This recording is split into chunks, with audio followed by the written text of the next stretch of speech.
নতুন ওয়াকফ সংশোধনী আইনের দুটি ধারায় স্থগিতাদেশ দিল সুপ্রিম কোর্ট।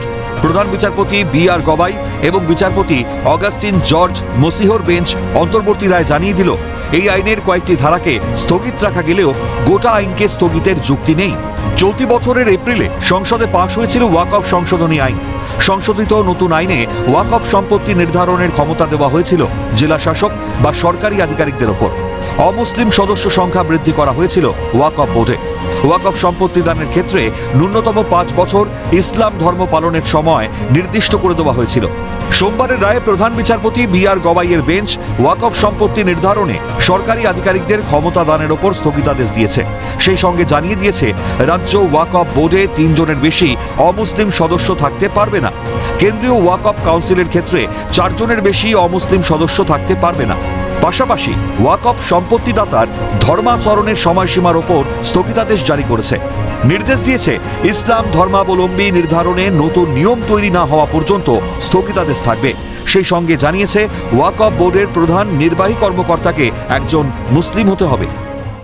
এটা পরিষ্কার যে কেন্দ্রের সরকারের যে স্বেচ্ছাচারিতা ছিল এবং এক্সিকিউটিভের হাতে, প্রশাসনের হাতে যে স্বেচ্ছাচারিতা রেখে দিয়েছিল, যেখানে ওয়াকফ ট্রাইব্যুনালকে এবং হাইকোর্টের পাওয়ারকে বাইপাস করা হচ্ছিল, মানে অ্যাজ ইফ একজন এক্সিকিউটিভ, একজন ডেজিগনেটেড অফিসার, একজন কালেক্টর, তিনিই ডিসাইড করে দেবেন একটা প্রপার্টি তার নেচার কী হবে, ওয়াকফ নাকি নন ওয়াকফ। অর্থাৎ সেটা এই যে একজন মানুষের যে ক্ষমতা, যে সে সম্পদ কিভাবে তিনি ট্রিট করতে পারেন, সম্পদের উপরে একজন ব্যক্তির যে অধিকার, সেটাকে খর্ব করা হচ্ছিল।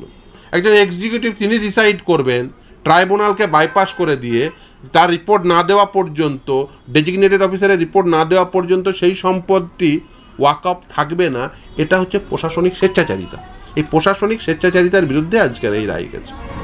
ওয়াকফ ইস্যুতে শীর্ষ আদালতের রায় সন্তুষ্ট জানিয়েছেন কেন্দ্রের সংখ্যালঘু বিষয়ক দপ্তরের মন্ত্রী কিরেন রিজিজু। सुप्रीम कोर्ट के जजमेंट से मैं संतुष्ट हूं और क्योंकि देश का सर्वोच्च न्यायालय है, सुप्रीम कोर्ट से जब कोई भी निर्णय आता है तो उसका प्रभाव होता है और एक तरीके से पार्लियामेंट ऑफ इंडिया का जो डिसीजन है उसको कायम रखा।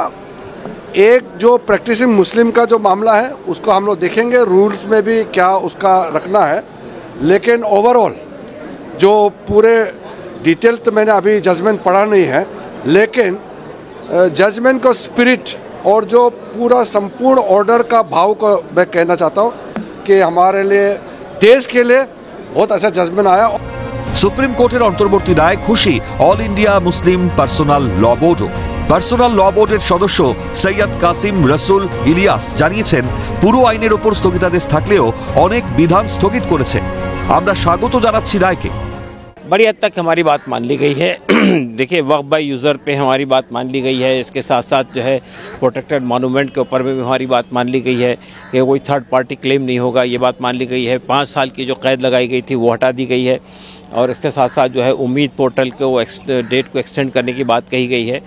और वक्फ बाय यूज़र के ऊपर भी हमारा जो वो था कि इसको इस तरह से आर्बिट्री ख़त्म नहीं होना चाहिए, वो बात मान ली गई है।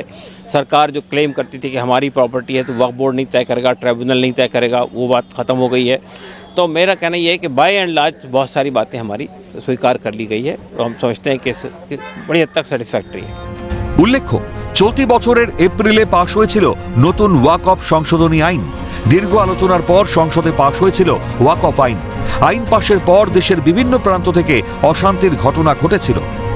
ক্যামেরায় সঞ্জীব চক্রবর্তীর সঙ্গে অভিরূপা হাজরা ও ইন্দ্রাণী দাশগুপ্তের রিপোর্ট, ক্যালকাটা নিউজ।